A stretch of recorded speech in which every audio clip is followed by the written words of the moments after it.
Arsenio Lupin, el ladrón caballero, de Maurice Leblanc.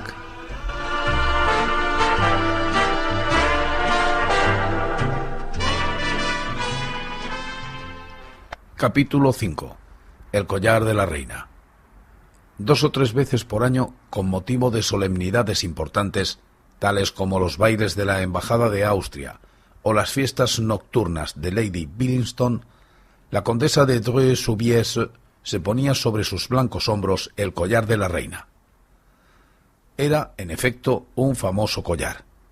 El collar legendario que Bomer y Bassenge, joyeros de la Casa Real, destinaban a la duquesa de Dubarry, que el cardenal de Rohan-Soubise creyó ofrecer a María Antonieta, reina de Francia, y que la aventurera Juana de Valois, condesa de la Motte, desmembró una noche de febrero de 1785 con ayuda de su marido y del cómplice de ambos, Rétaux de Villette. A decir verdad, sólo la montura era auténtica. Rétaux de Villette la había conservado, mientras que el señor de la Motte y su esposa dispersaron a los 4 vientos las piedras brutalmente desprendidas de esa joya, las admirables piedras tan cuidadosamente escogidas por Bomer. Más tarde, en Italia, las vendió a Gastón de Dreux-Soubise, sobrino y heredero del cardenal, salvado por él de la ruina cuando se produjo la sensacional bancarrota de Rohan-Rimini, y en recuerdo de su tío, volvió a comprar los pocos diamantes que quedaban en poder del joyero inglés Jeffery. Los completó con otros de valor mucho más inferior, pero de los mismos tamaños, y logró así reconstruir el maravilloso collar en esclava, tal como había salido de las manos de Bomer y Bassenge. De esa joya histórica se enorgullecieron durante más de un siglo los Dreux-Soubise. A pesar que diversas circunstancias disminuyeron su fortuna, prefirieron reducir su tren de vida en la casa que deshacerse de la real y preciosa reliquia. En particular, el conde actual tenía un apego a esa joya como puede tenérsele a la mansión paterna. Por prudencia, había alquilado una caja fuerte en el banco Crédit Lyonnais para guardarla depositada allí.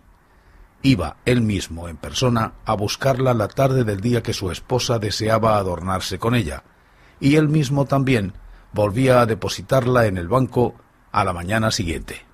Aquella noche, en la recepción del Palacio de Castilla, la condesa obtuvo un resonante éxito, y el rey Cristián, en cuyo honor se había celebrado la fiesta, comentó su magnífica belleza.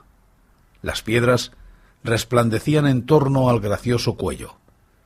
Las 1000 facetas de los diamantes brillaban y chispeaban como llamas a la claridad de las luces. Nadie más que ella, tal parecía, hubiera podido llevar con tanta distinción y tanta soltura y nobleza la carga de semejante adorno. Fue un doble triunfo que el conde de Dreux saboreó profundamente y del cual se felicitó a sí mismo una vez que regresaron a sus habitaciones en su viejo hotel del Faubourg Germain. Estaba orgulloso de su esposa y quizá otro tanto de la joya que daba lustre a su casa desde hacía 4 generaciones. Y en ese hecho su esposa encontraba motivo para una vanidad un tanto pueril, pero que constituía en realidad una marca de su carácter altanero. No sin contrariedad, se quitó el collar de los hombros y se lo tendió a su marido, quien lo examinó con admiración, como si no lo conociera ya bastante y lo viera por primera vez. Luego, cuando lo hubo colocado en su estuche de cuero rojo con las armas del cardenal, penetró en su gabinete inmediato, que más bien era una especie de alcoba que había sido separada y aislada completamente del dormitorio, y cuya única entrada se encontraba al pie de su cama. Lo mismo que las otras veces, escondió el estuche colocándolo sobre una tabla bastante alta entre cajas de sombreros y pilas de ropa. Cerró después la puerta y se desnudó. Por la mañana, a eso de las 9, se levantó con intención de ir al Crédit Lyonnais después de desayunar. Se vistió, bebió una taza de café y bajó a las caballerizas. Allí dio órdenes. Uno de los caballos le tenía inquieto. Mandó que lo hicieran caminar y trotar ante él en el patio. Luego regresó junto a su esposa. La condesa no había abandonado ni un solo instante el dormitorio y estaba peinándose ayudada por su sirvienta. La condesa le dijo: ¿Vas a salir? Sí, voy a hacer esa gestión. Ah, en efecto, es más prudente. El conde penetró en el gabinete, pero al cabo de algunos segundos preguntó sin la menor sorpresa: ¿Lo has tomado tú, querida? ¿Cómo? No, yo no he tomado nada. ¿Lo has quitado de su sitio? En absoluto. Ni siquiera he abierto esa puerta. El conde apareció en la estancia, descompuesto y balbuciendo con voz apenas inteligible. Pero tú no has sido tú. ¿Entonces? Ella corrió al gabinete y entre ambos buscaron febrilmente, tirando las cajas al suelo y deshaciendo las pilas de ropa. Y el conde repetía: es inútil. Cuanto hagamos es inútil. Es aquí, sobre esta tabla, donde yo lo coloqué. Puedes haberte equivocado. Es aquí, sobre esta tabla, y no sobre ninguna otra. Encendieron la lámpara, pues el cuarto era bastante oscuro, y quitaron todas las ropas y todos los objetos que allí se amontonaban. Y cuando ya no quedó nada en el gabinete, tuvieron que reconocer con desesperación que el famoso collar, el collar en esclava de la reina, había desaparecido. Siendo mujer de carácter resuelto, la condesa, sin perder tiempo en vanas lamentaciones, hizo avisar al comisario, señor Valorbe, cuyo espíritu sagaz y clarividente habían ya tenido ocasión de apreciar anteriormente. El comisario fue puesto al corriente de todos los detalles y seguidamente preguntó: ¿Está usted seguro, señor conde, que ninguna persona pudo durante la noche pasar por el dormitorio de ustedes? Absolutamente seguro. Yo tengo el sueño muy ligero. Es más, la puerta de este dormitorio estaba cerrada con cerrojo.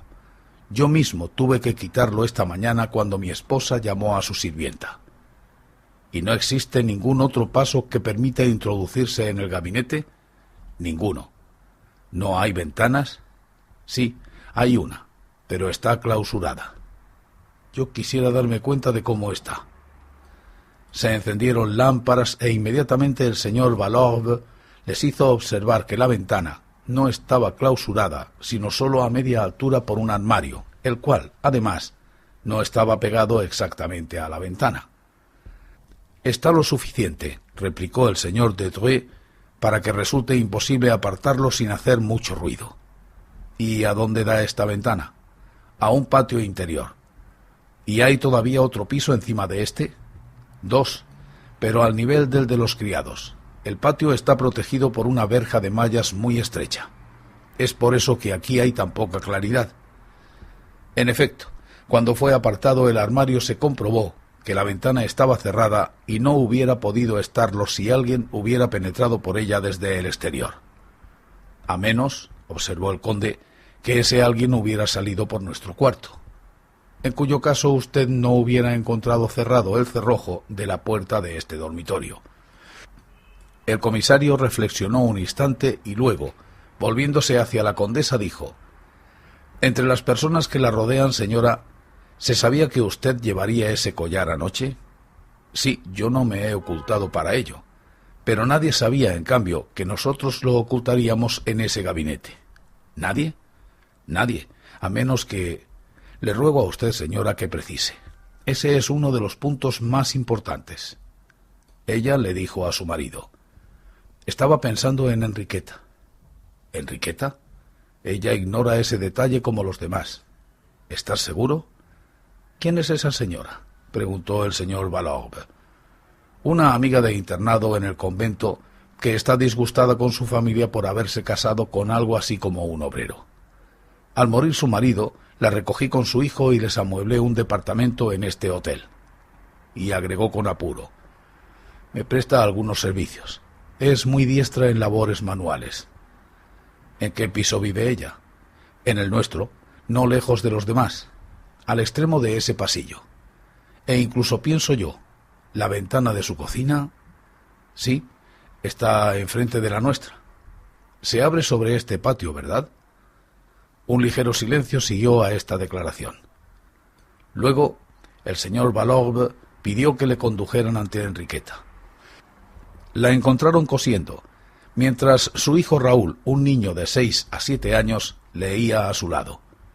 Bastante sorprendido de ver el miserable departamento que habían amueblado para ella y que se componía en total de una habitación sin chimenea y de un cuartucho que servía de cocina, el comisario la interrogó.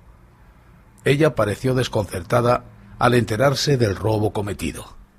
La víspera por la noche, ella misma había ayudado a vestir a la condesa y colocado el collar en torno a su cuello. «¡Santo Dios!», exclamó. «¿Quién me lo hubiera dicho?». «¿Y usted no tiene ninguna idea? ¿No tiene usted la menor duda? Es posible que el culpable haya pasado por la habitación de usted». Ella rió de buen talante, sin imaginarse siquiera que pudiera ser objeto de la menor sospecha. «Pero si yo no he salido de mi cuarto, yo no salgo nunca. Y además, ¿no ha visto usted?». Abrió la ventana de la cocina.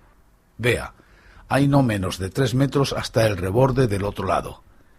¿Quién le ha dicho a usted que nosotros pensáramos en la hipótesis de un robo efectuado por ahí?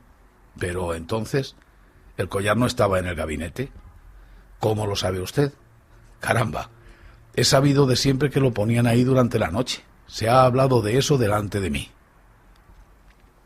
Su rostro, todavía joven, pero en el cual los sufrimientos habían dejado su huella, desprendía una gran dulzura y resignación. Sin embargo, mostró de pronto, en el silencio, una expresión de angustia, como si presintiera que la amenazaba un peligro. Atrajo a su hijo contra ella, y el niño le tomó la mano y se la besó tiernamente. «No creo», dijo el señor de Dreux al comisario cuando quedaron solos, «que usted sospeche de ella. Yo respondo de ella. Es la honradez personificada». «Oh, soy completamente de la misma opinión de usted», afirmó el señor Valorbe. «En lo más que he pensado es en una complicidad inconsciente. Pero reconozco que esta explicación debe ser abandonada, tanto más cuando que no resuelve de ningún modo el problema con el cual nos enfrentamos». El comisario dejó en ese punto la investigación y el juez de instrucción la tomó por su cuenta y la completó en los días siguientes. Se interrogó a los criados, se comprobó el estado del cerrojo, se hicieron experimentos con la abertura y cierre de la ventana del gabinete, se exploró el patio de arriba a abajo, pero todo fue inútil. La ventana no podía abrirse ni cerrarse desde fuera. Las investigaciones derivaron principalmente sobre Enriqueta, pues, a pesar de todo, siempre recaían hacia ese lado. Se hurgó minuciosamente en su vida y se comprobó que desde hacía 3 años no había salido del hotel más que 4 veces, y esas 4 para gestiones que pudieron comprobarse. En realidad servía de camarera y de costurera a la señora de Dreux, la cual se mostraba a su respecto de un rigor sobre el cual todos los criados declararon en forma confidencial. De todos modos, decía el juez de instrucción, que al cabo de una semana llegó a las mismas conclusiones que el comisario, aun admitiendo que supiéramos quién es el culpable, y a eso no hemos llegado todavía, no sabríamos por ello más sobre la forma en que se cometió el robo. A derecha e izquierda se alzan ante nosotros 2 barreras, una puerta y una ventana cerradas. El misterio es así doble. ¿Cómo pudo introducirse una persona y cómo, cosa mucho más difícil, pudo escapar dejando detrás de sí una puerta cerrada con cerrojo y una ventana también cerrada? Al cabo de 4 meses de investigaciones, la idea secreta del juez era esta: que el señor y la señora de Dreux, apremiados por necesidades de dinero, habían vendido el collar de la reina, y archivó el asunto. El robo de la preciosa joya descargó sobre los Dreux-Soubise un golpe del cual conservaron la marca por largo tiempo. Su situación, al no estar ya apoyada por aquella especie de reserva que constituía tal tesoro, dio lugar a que se encontraran frente a unos acreedores más exigentes y a prestamistas menos propicios. Tuvieron que cortar sus gastos considerablemente, enajenar, hipotecar. En una palabra, aquello hubiera sido su ruina si 2 grandes herencias de parientes lejanos no hubieran venido a salvarlos. A la vez sufrieron también en su orgullo, cual si hubieran perdido un cuartel de sus escudos de nobleza. Y cosa extraña, fue contra su antigua compañera de internado contra quien se volvió la condesa. Sentía contra ella un verdadero rencor y la acusaba abiertamente. Primeramente la relegó al piso de los criados y luego la despidió de la noche a la mañana. Y la vida siguió deslizándose sin que ocurrieran acontecimientos notables. Los condes viajaban mucho. En el curso de esa época hay que destacar solo un hecho. Unos meses después de la partida de Enriqueta, la condesa recibió de ella una carta que la llenó de asombro. Señora, no sé cómo agradecérselo a usted, puesto que es usted, ¿no es cierto?, quien me ha enviado esto. Solo puede ser usted. Ninguna otra persona conoce mi retiro en el fondo de esta pequeña aldea. Si me equivoco, perdóneme, y cuando menos, reciba la expresión de mi reconocimiento por sus anteriores bondades. ¿Qué quería decir con eso? Las bondades presentes o pasadas de la condesa hacia ella se reducían a muchas injusticias. ¿Qué significaba ese agradecimiento? Al pedirle que se explicara, Enriqueta respondió que había recibido por correo un pliego sin certificar, conteniendo 2 billetes de 1000 francos. El sobre que ella enviaba con su respuesta estaba sellado en París y sólo llevaba puesta su dirección, trazada con una escritura visiblemente disfrazada. ¿De dónde procedían aquellos 2000 francos? ¿Quién se los había mandado? ¿Y por qué se los había mandado? Se informó a la justicia, pero ¿qué pista podía seguir aquella entre esas tinieblas? Y el mismo hecho volvió a producirse 2 meses después, y una tercera vez, y una cuarta, y así cada año durante 6 años, con sólo una diferencia, que el quinto y el sexto año la suma fue doblada, lo que permitió a Enriqueta, que había caído enferma súbitamente, cuidarse en forma conveniente. Otra dificultad. La administración de correos se incautó de una de las cartas a pretexto que no había sido enviada como valores certificados por contener dinero, pero ya las 2 últimas cartas fueron enviadas conforme al reglamento de correos. La primera, fechada en Germain y la otra en Suresnes. El remitente firmaba la primera Anquetil y la segunda Péchard. Las direcciones que daba eran falsas. Al cabo de 6 años, Enriqueta murió. El enigma quedó sin resolver. Todos estos acontecimientos son conocidos del público. El suceso fue de los que apasionan a la opinión pública, y es un destino extraño el de aquel collar que, después de haber conmocionado a Francia a finales del siglo XVIII, volvió a emocionarla no menos un siglo más tarde. Pero lo que yo voy a decir lo ignora todo el mundo, salvo los principales interesados y algunas otras personas a las cuales el conde pidió que guardaran el secreto más absoluto. Como es probable que un día u otro esas personas falten a su palabra, yo, por mi parte, no siento escrúpulo alguno en descorrer el velo y así se sabrá al propio tiempo la clave del enigma, la explicación de la carta publicada por los diarios de anteayer por la mañana, carta extraordinaria que añadía, si ello es posible, un poco más de sombra y de misterio a las oscuridades de este drama. Hace de esto 5 años. Entre los invitados que almorzaban en casa del señor de Dreux-Soubise se encontraban sus 2 sobrinas y su prima, y entre los hombres el presidente Essaville, el diputado Beauchat, el caballero Floriani, a quien el conde había conocido en Sicilia, y el general y marqués de Roussières, viejo camarada del círculo. Después del almuerzo, las damas sirvieron el café y los caballeros fueron autorizados a fumar un cigarrillo, a condición que no abandonaran el salón. Se charló. Una de las jóvenes concurrentes se divirtió echando las cartas y diciendo la buena aventura. Luego la conversación derivó hacia los crímenes célebres.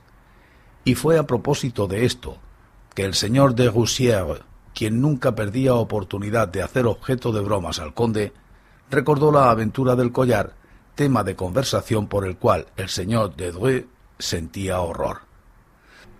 Inmediatamente cada cual dio su opinión. Cada uno reanudó la investigación a su manera. Y, bien entendido, resultó que todas las hipótesis se contradecían y todas eran igualmente inadmisibles. ¿Y usted, señor?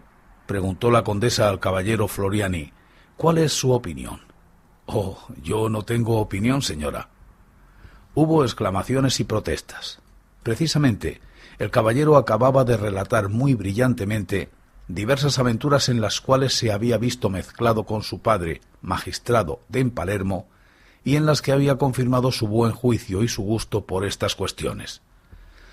Confieso, dijo él, que me ha ocurrido tener éxito allí donde otras personas más hábiles que yo habían ya renunciado. Pero de eso a considerarme como un Sherlock Holmes, y además apenas si sé de qué se trata en este caso. Todos se volvieron hacia el dueño de la casa. Aun a disgusto aquel hubo de resumir los hechos. El caballero escuchó, reflexionó, hizo algunas preguntas y murmuró: «Tiene gracia. A primera vista no me parece que la cosa sea tan difícil de adivinar». El conde se encogió de hombros, pero las demás personas corrieron a colocarse en torno al caballero, y éste, con un tono un tanto dogmático, prosiguió: «En general, para llegar al autor de un crimen o de un robo, es preciso determinar en qué forma ese crimen o ese robo fueron cometidos. En el presente caso, nada es más simple, según creo yo, pues nos encontramos enfrentados no a varias hipótesis, sino a una certidumbre única, rigurosa y que se enuncia así. El individuo sólo podía entrar por la puerta del dormitorio o por la ventana del gabinete. Pero desde el exterior no se abre una puerta que está cerrada por dentro con cerrojo. Entonces tuvo que entrar por la ventana. Pero estaba cerrada y fue encontrada cerrada, declaró con firmeza el señor de Dreux. Para esto, continuó Floriani sin tomar en cuenta la interrupción, el individuo solo tuvo necesidad de establecer un puente, colocar una tabla o una escalera entre el balcón de la cocina y el reborde de la ventana, y una vez que la pantalla... «Pero yo le repito que la ventana estaba cerrada», exclamó el conde con impaciencia. Esta vez Floriani tuvo que responder. Lo hizo con la mayor tranquilidad, como un hombre a quien una objeción tan insignificante no le turba en absoluto. «Yo quiero creer que lo estaba. Pero, ¿acaso no hay un ventanillo?» «¿Cómo lo sabe usted?» «En primer lugar, eso es casi una regla en los hoteles de esta época. Y en segundo lugar, es preciso que así sea, pues de otro modo el robo resulta inexplicable. En efecto, hay un ventanillo, pero está cerrado como la ventana, ni siquiera se le prestó atención. Es un error, porque si se hubiese prestado atención a eso, se hubiera visto evidentemente que había sido abierto». «¿Y cómo?» «Yo supongo que, al igual que todos los demás ventanillos, se abre por medio de un alambre tejido, provisto de una anilla en su extremidad inferior». «Sí». «¿Y ese anillo colgaba entre el patio y el armario?» «Sí, pero yo no comprendo». «He aquí». Por una ranura practicada en el cristal, se pudo, con ayuda de un instrumento cualquiera, supongamos una barrita de hierro provista de un gancho, atraer la anilla, tirar de ella y abrir. El conde replicó con ironía: «Perfecto, perfecto. Usted lo arregla todo con una facilidad, solo que olvida una cosa, querido señor, y es que no había ranura alguna practicada en el cristal».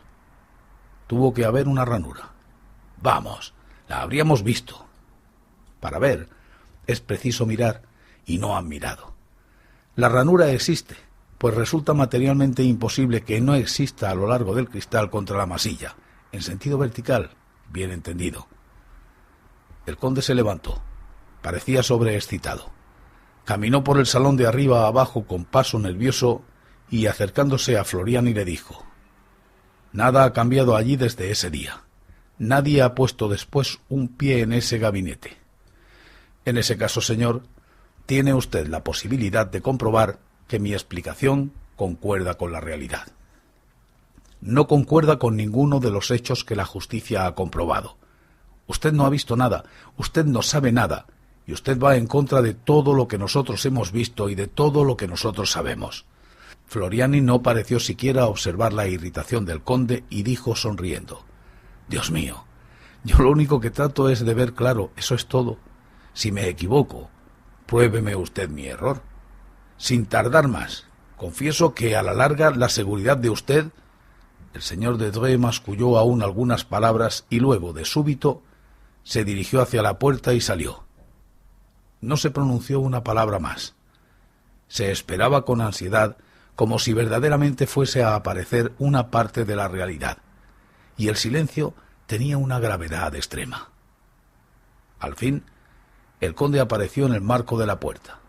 Estaba pálido y extraordinariamente agitado. Con voz temblorosa dijo a sus amigos: «Les pido a ustedes perdón. Las revelaciones del Señor son tan imprevistas. Jamás yo hubiera podido pensar...» Su esposa le interrogó ávidamente. «Habla, te lo suplico. ¿Qué ocurre?» El conde balbució: «La ranura existe. En el mismo lugar indicado, a lo largo del cristal». Cogió bruscamente el brazo del caballero y le dijo con tono imperioso: «Y ahora, señor, prosiga. Reconozco que usted tiene razón hasta aquí, pero no ha acabado. Responda, ¿qué es lo que ocurrió según usted?» Floriani se desprendió de la mano del conde suavemente y después de un instante prosiguió: «Pues bien, según lo que yo creo, he aquí lo que ocurrió. El individuo, sabiendo que la señora de Dreux iba al baile con el collar, colocó la pasarela en ausencia de ustedes. A través de la ventana le vigiló a usted y le vio ocultar la joya. Una vez que usted salió de allí, él cortó el cristal y tiró de la anilla. Sea, pero la distancia es demasiado grande para que él haya podido alcanzar por el ventanillo el pomo de la ventana. Si no la pudo abrir, entonces es que penetró por el ventanillo. Imposible. No hay un hombre lo bastante delgado para introducirse por allí. Entonces no fue un hombre. ¿Cómo? Ciertamente. Si el paso es demasiado estrecho para un hombre, es preciso que haya sido un niño. ¡Un niño! ¿No dijo usted que su amiga Enriqueta tenía un hijo? En efecto, un niño que llamaba Raúl. Es extraordinariamente probable que fue Raúl quien cometió el robo. ¿Qué prueba tiene usted? ¿Qué prueba? No faltan pruebas. Así, por ejemplo... Callóse y reflexionó unos segundos. Luego prosiguió: «Así, por ejemplo, esa pasarela no es de creer que el niño la haya llevado desde fuera y la haya vuelto a sacar sin que alguien se apercibiera de ello. Tuvo que emplear lo que tenía a su disposición. En el cuartucho que Enriqueta tenía por cocina había, ¿no es eso?, 2 tablas sujetas a la pared donde colocaba sus cacerolas. Sí, 2 tablas, según yo recuerdo. Sería preciso comprobar si esas 2 tablas están fijadas a los pies de madera que las sostienen. En caso contrario, estaríamos autorizados a pensar que el niño las ha desclavado y luego unió una a la otra. Es posible también, puesto que había un horno, que se encontrase el gancho utilizado en este y del cual se sirvió para abrir el ventanillo». Sin decir una palabra, el conde salió, y esta vez los concurrentes ya no sintieron en absoluto la pequeña ansiedad por lo desconocido que habían experimentado la vez primera. Sabían, y lo sabían de una manera absoluta, que las previsiones de Floriani eran exactas. Emanaba de aquel hombre una impresión de certidumbre tan rigurosa que se le escuchaba no como si él dedujera unos hechos de otros, sino cual si relatara acontecimientos cuya autenticidad era fácil de comprobar en toda su medida. Y nadie se mostró sorprendido cuando a su vez el conde declaró: «Fue efectivamente el niño, completamente él, todo lo prueba. ¿Ha visto usted las tablas? ¿El gancho del horno? Los he visto. Las tablas fueron desclavadas, el gancho aún está allí». La señora de Dreux-Soubise exclamó: «Fue el niño. Querrán decir más bien que fue la madre. Enriqueta es la única culpable. Ella habrá obligado a su hijo». «No», afirmó el caballero. «La madre no tuvo nada que ver con eso. Vamos, vivían en el mismo cuarto y el niño no hubiera podido actuar sin que la madre lo supiera. Vivían en el mismo cuarto, pero todo ocurrió en la habitación vecina, de noche y mientras la madre dormía». «¿Y el collar?», preguntó el conde, «hubiera sido encontrado entre las cosas del niño». «Perdóneme, el niño salía de casa. Esa misma mañana que ustedes le sorprendieron ante su mesa de trabajo, venía de la escuela, y quizá la justicia, en lugar de agotar sus recursos contra la madre, hubiera hecho mejor y hubiera estado mejor inspirada, registrando el pupitre del niño y rebuscando entre sus libros de clase. Sea, pero ¿y aquellos 2000 francos que Enriqueta recibía cada año no constituyen la mejor señal de su complicidad? Si hubiera sido cómplice, ¿le hubiera dado a usted las gracias por ese dinero? Y además, ¿acaso no la vigilaban? En tanto que el niño es libre y tiene toda clase de facilidades para correr a la ciudad próxima y dirigirse a un revendedor cualquiera y cederle a vil precio un diamante, 2 diamantes, según el caso, bajo la condición que el dinero será enviado desde París, mediante lo cual el trato se repetirá al año siguiente. Un malestar indescriptible oprimía a los de Dreux-Soubise y a sus invitados. Verdaderamente, en el tono y en la actitud de Floriani había algo más que aquella certidumbre que desde un principio habían molestado tanto al conde. Había como ironía, una ironía que parecía más bien hostil que simpática y amistosa, conforme hubiera convenido. El conde afectó reírse. Dijo: «Todo eso es de un ingenio que me encanta. Mis felicitaciones. ¡Qué brillante imaginación!». «No, no», exclamó Floriani con la mayor seriedad. «Yo no imagino nada. Solo evoco unas circunstancias que ocurrieron inevitablemente tal como yo las presento». «¿Y qué es lo que sabe usted?». «Lo que usted mismo me ha dicho. Yo me represento la vida de la madre y del niño allá, en el fondo de la provincia. La madre que cae enferma. Las artimañas y las invenciones del pequeño para vender las piedras y salvar a su madre o, cuando menos, endulzarle sus últimos momentos. La enfermedad se la lleva. Muere. Pasan los años. El niño crece y se hace hombre. Y entonces, y por primera vez quiero admitir que aquí mi imaginación se da rienda suelta, supongamos que aquel niño experimenta la necesidad de volver a los lugares donde vivió su infancia. Los ve, vuelve a ver a aquellos que sospecharon de su madre, que la acusaron. Piensen ustedes en el angustioso interés de semejante entrevista en la vieja casa donde se desarrollaron las peripecias del drama. Sus palabras resonaron durante unos segundos en el inquieto silencio, y en los rostros del conde y la condesa se leía un esfuerzo desesperado por comprender y al propio tiempo el miedo y la angustia de comprender. El conde murmuró: «Entonces, ¿quién es usted?». «¿Yo? Pues el caballero Floriani, a quien usted conoció en Palermo y a quien usted ha sido lo suficientemente generoso de invitarle a vuestra casa ya varias veces». «Entonces, ¿qué significa esa historia?». «Oh, nada en absoluto. Es un simple juego por mi parte. Yo intento figurarme la alegría que el hijo de Enriqueta, si existe todavía, sentiría en deciros que fue él el único culpable, y que lo fue porque su madre era desgraciada al extremo de perder el empleo de criada del que vivía, y porque el niño sufría al ver a su madre desgraciada». Floriani se expresaba con una emoción contenida, medio erguido y medio inclinado sobre la condesa. No podía caber duda alguna. El caballero Floriani no era otro que el hijo de Enriqueta. Todo en su actitud y en sus palabras lo proclamaba así. Por lo demás, ¿acaso no era su intención evidente, incluso su voluntad de ser reconocido como tal? El conde dudó. ¿Qué actitud iba a adoptar con respecto a aquel audaz personaje? ¿Llamar a los criados? ¿Provocar un escándalo? ¿Desenmascarar a aquel que antaño le había despojado de la joya? Pero hacía ya tanto tiempo. ¿Y quién admitiría esa historia del niño culpable? No. Mejor sería aceptar la situación afectando al propio tiempo el no percibir en absoluto su verdadero sentido. Y así, el conde, acercándose a Floriani, exclamó con regocijo: «Muy divertido, muy curiosa su novela. Le juro a usted que me apasiona. Pero, según usted, ¿qué se ha hecho de ese excelente joven, de ese modelo de hijo?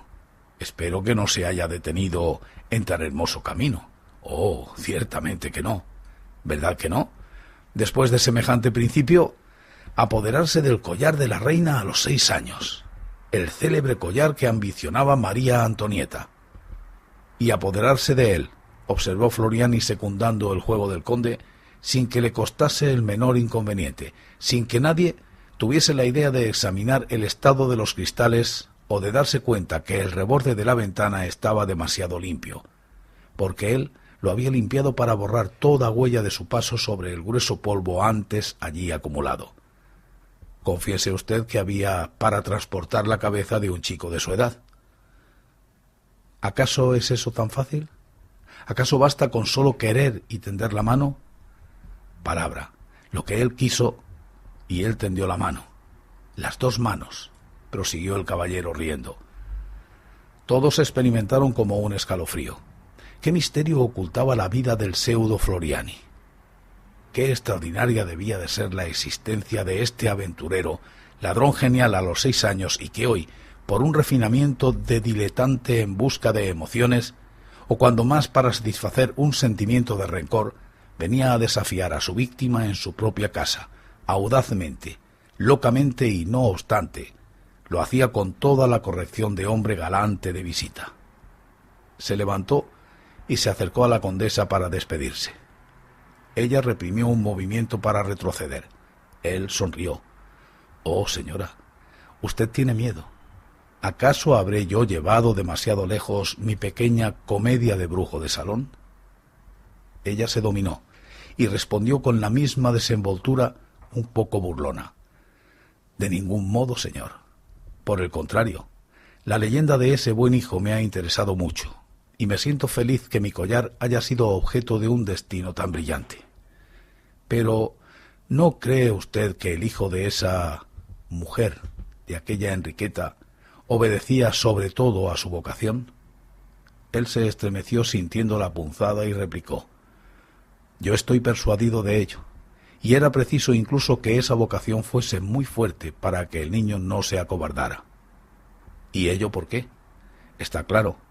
Usted sabe que la mayor parte de las piedras eran falsas. Las únicas verdaderas eran aquellos pocos diamantes comprados de nuevo al joyero inglés, pues los otros habían sido vendidos uno a uno según las duras necesidades de la vida. Pero, en todo caso, se trataba del collar de la reina, señor», dijo la condesa con altivez, y he ahí lo que el hijo de Enriqueta no podía comprender. Él debió comprender, señora, que, falso o bueno, el collar constituía ante todo un objeto de exhibición, una enseña. El señor de Dreux hizo un gesto. Su esposa lo advirtió inmediatamente. «Señor», dijo ella, «si el hombre al cual usted alude tiene el mínimo pudor...» Se interrumpió, intimidada por la tranquila mirada de Floriani. Él repitió: «Si ese hombre tiene el mínimo pudor...»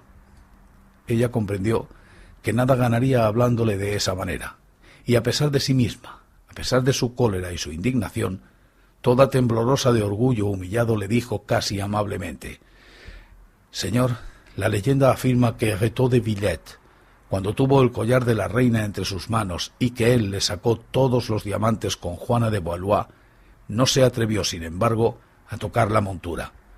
Comprendió que los diamantes no eran más que el adorno, lo accesorio, pero que la montura era lo esencial, la propia creación del artista, y la respetó.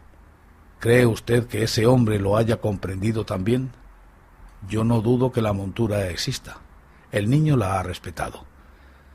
Pues bien, señor, si le sucede a usted que se lo encuentra, dígale que conserva injustamente en su poder una de esas reliquias que son propiedad y gloria de ciertas familias, y que ha podido arrancar las piedras sin que el collar de la reina deje de pertenecer a la casa de los de Dreux-Soubise.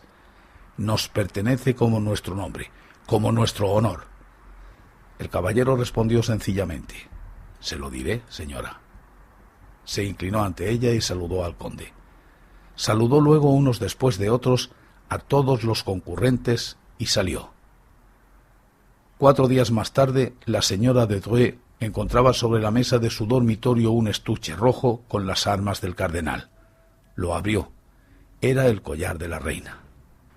Pero, como todas las cosas en la vida de un hombre cuidadoso de la unidad y de la lógica, deben concurrir al mismo fin, y teniendo en cuenta que un poco de publicidad nunca resulta dañoso, Al día siguiente, el Show de France publicaba estas líneas sensacionales.